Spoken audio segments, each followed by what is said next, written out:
Y está con nosotros Agustín Rossi. Bueno, comenzamos la entrevista y gracias por haber venido. No, muchísimas gracias por la invitación. Agustín, ¿la Argentina para usted se ha convertido en una sociedad estancada bajo este gobierno? Yo creo que los procesos en las sociedades hay que respetarlos. A veces pareciese que está todo tranquilo y que uno esperaría reacciones más importantes de la sociedad, pero en realidad viene todo un proceso de acumulación. Y quizás muchas veces lo que termina pasando es que hay una gota que rebalsa el vaso y una vez que empezó a derramar no para de derramar, ¿no? Hace poco tiempo usted fíjese lo que ocurrió con el presidente, con el jefe de gobierno español, con Rajoy, ¿no?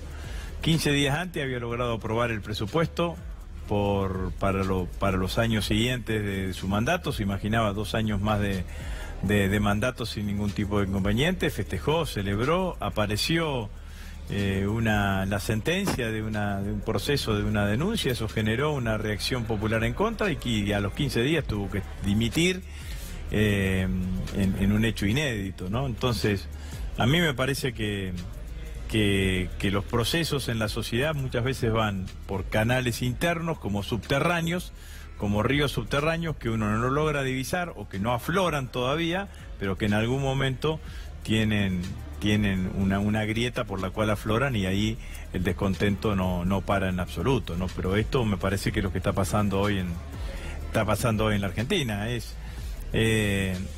También hay una tendencia hasta casi natural, ¿no? En donde una gran parte está tratando de defender lo suyo, de cuidar lo suyo. Todo el mundo vive con mucha inseguridad, con mucha incertidumbre, se siente indefensa sobre todo cuando vos decís, bueno, no puedo pagar la luz, no puedo pagar el alquiler, no sé si voy a mantener mi puesto de trabajo, hay queja, hay descontento, hay mal humor en la calle, uno lo nota claramente. Yo estoy recorriendo todo el país y esto pasa absolutamente en todo el país, así que yo no sería contundente con un proceso, con una calificación o con una sentencia de esas características. Creo que la bronca, el desánimo, el desasosiego también circula por ríos subterráneos que quizás hasta ahora no lo podamos ver, pero que en algún momento va a haber una reacción contundente de la sociedad ante un plan económico que no tiene otro resultado que empeorar la calidad de vida del conjunto de los argentinos, ¿no? ¿Y los detonantes cuáles creen que serían? No por buscar detonantes, ¿no? Sino porque a veces cuando se habla de las últimas elecciones y eso que creíamos los argentinos que se votaba por el bolsillo y después en las últimas elecciones de pronto no fue tan así, ¿no? Tal vez el electorado buscaba otra cosa más o diferente, o la política también ahí empieza a jugar un poco. Yo hacía referencia previamente a lo que pasó con el dólar el mes anterior. Bueno, la gente estaba como muy pendiente de la economía y si el dólar subía, y eso parecía ser algo que preocupaba mucho, y de pronto el dólar se controló, pero el resto de las variables de la economía siguen siendo muy negativas. Claro, mi pregunta es si cree que es solamente lo económico o una suba del dólar concreta, o en realidad la política, lo que pasa en la política también a la gente le importa y puede llevarla a cierta incomodidad, o bueno, pasa la política, la corrupción o lo que sea. Cuando uno analiza los resultados electorales en cualquier lugar del mundo, hay multiplicidad de causantes que llevan al voto en un determinado sentido o en otro, ¿no? En general yo diría que la cuestión económica pesa muchísimo por sobre todas las cosas, y me parece que va a ser predominante a la hora de emitir su voto para las elecciones del año que viene, independientemente de que pueden existir otras motivaciones, ¿no? Es cierto que en el 2015 quizás no estuvo tan en juego la cuestión económica, estuvo en juego una demanda de cambio, una cosa no especificada, con un presidente que además sobreactuó las promesas que claramente no cumplió, con un candidato a presidente en ese momento que no cumplió absolutamente ninguna, y que aparecían quizás ahí otro tipo de demandas. No creo que hoy el posicionamiento de la sociedad sea por otra cosa más importante que no sea por la cuestión económica. Los argentinos están viviendo mal, esta es la realidad. Nosotros lo que vemos es que el que tiene trabajo no llega a fin de mes. Como no llega a fin de mes, a veces se financia con la tarjeta de crédito. Cuando no le alcanza con la tarjeta de crédito, va a buscar un crédito a alguna mutual para pagar la tarjeta de crédito, y después entra en una vorágine de endeudamiento que quizás espera llegar al medio aguinaldo para poder saldar esa deuda, y a veces llega y a veces no llega, pero siempre corriendo detrás de las necesidades, ¿no? Cuando uno va al supermercado y ve que alguien delante suyo de la cola paga alimentos en 3 cuotas, y bueno, algo no está funcionando, porque bueno, podés ir no tenés que financiar tu propia estructura de canasta, básica, ¿no? Pero la realidad es que no hay ningún sector de la sociedad que esté contento, no hay ningún sector de la sociedad que tenga expectativa de que las cosas vayan a mejorar en el futuro.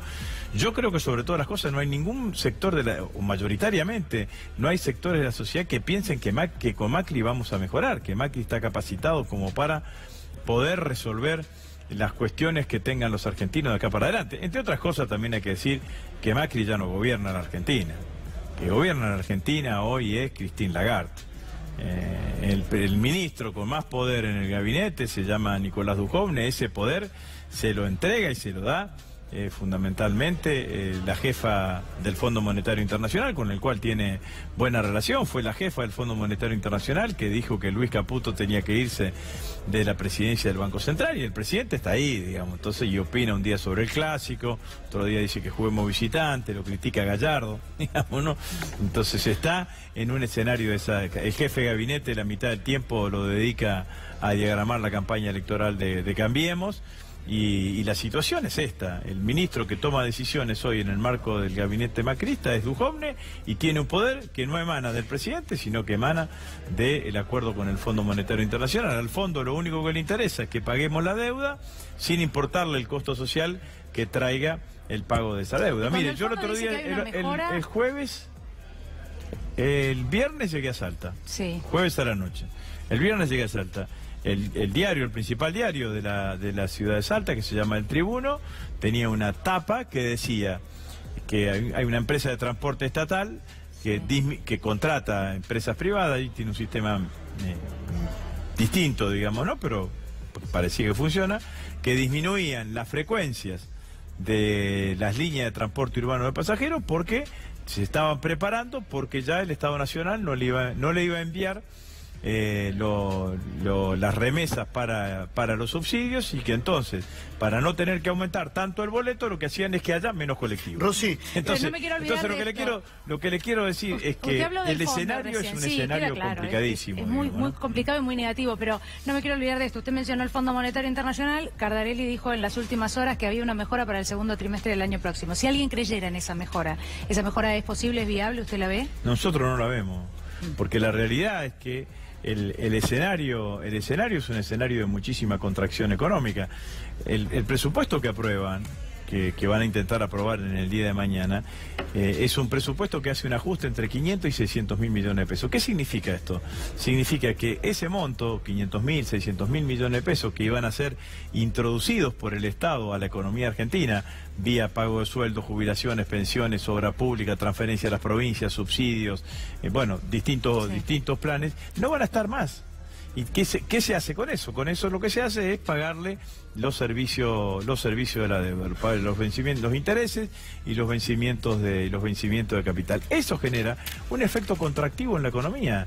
Como genera un efecto contractivo en la economía, significa que hay menor actividad económica. Menor actividad económica significa cierre de empresas, despidos, cierre de comercio, empresas en crisis y demás. Si hay menor actividad económica, va a haber menor recaudación, le va a aumentar el déficit. Entonces seguramente le van a pedir más ajuste dentro de 4 meses, dentro de 5 meses. Entonces nosotros no vemos ninguna perspectiva de mejoría en el marco de la política económica, lamentablemente, porque uno quisiera decir exactamente lo contrario, pero no hay ninguna perspectiva de que la cuestión económica mejore con esta política económica que no tiene ningún incentivo para el crecimiento, porque usted tiene que buscar algún incentivo para el crecimiento.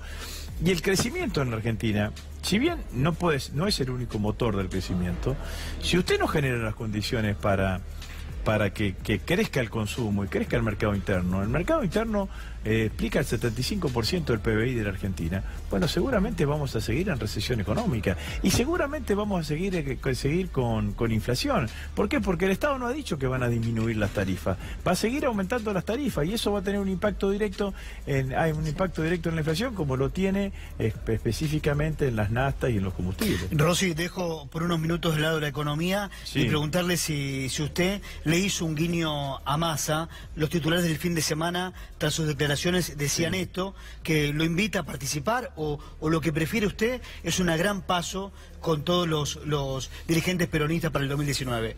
El jueves hubo un hecho político importante en una reunión del Consejo del Partido Justicialista y la Comisión de Acción Política del partido, que nos reunimos en la calle Mateu. Allí se sumaron a la Comisión de Acción Política una cantidad de dirigentes que antes no venían participando. Hugo Moyano, Ricardo Piñanelli, Héctor Daer, Antonio Caló venía trabajando, Felipe también.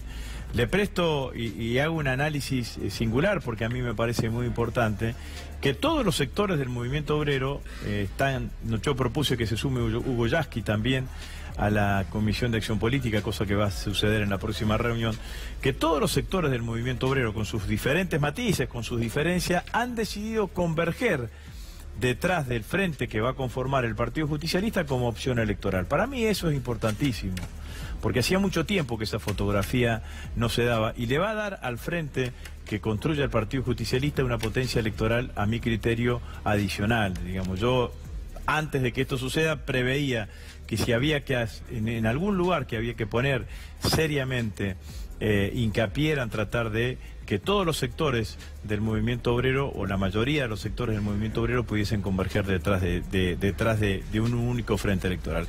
Allí nosotros charlamos también y planteamos la posibilidad de que la Comisión de Acción Política no estaba cerrada entre los que la estábamos integrando, sino que quedaban abiertas, y que invitábamos al resto de los dirigentes que quisiesen participar detrás de esta idea, que era una cuestión absolutamente abierta. Y en el resto de los dirigentes está Massa, está Urtubey, está Randazzo, están una cantidad de dirigentes que, si quieren sumarse a esta Comisión de Acción Política, la Comisión de Acción Política está absolutamente de puertas abiertas, porque yo, y esto lo creo yo y lo cree la mayoría de los integrantes del Partido Justicialista, que hay que construir la coalición opositora lo más amplia posible para ir a encarar las elecciones al año que viene. Y obviamente que si hay diferencias entre los distintos sectores de la oposición, se puede utilizar virtuosamente el mecanismo previsto por las leyes, que es el de las primarias abiertas, simultáneas y obligatorias. ¿Para qué? Para que las diferencias se diriman en un proceso electoral interno y que después vayamos con una única opción electoral para competir en las elecciones del 2019. Porque sí creo, y esto lo digo con absoluta conciencia, hay que tratar no hay que subestimar a la primera vuelta, porque algunos dirigentes pueden llegar a decir, bueno, no importa si vamos separados en la primera vuelta porque después nos unificamos en el balotaje. Yo ahí creo que también hay que mirar la experiencia de Brasil.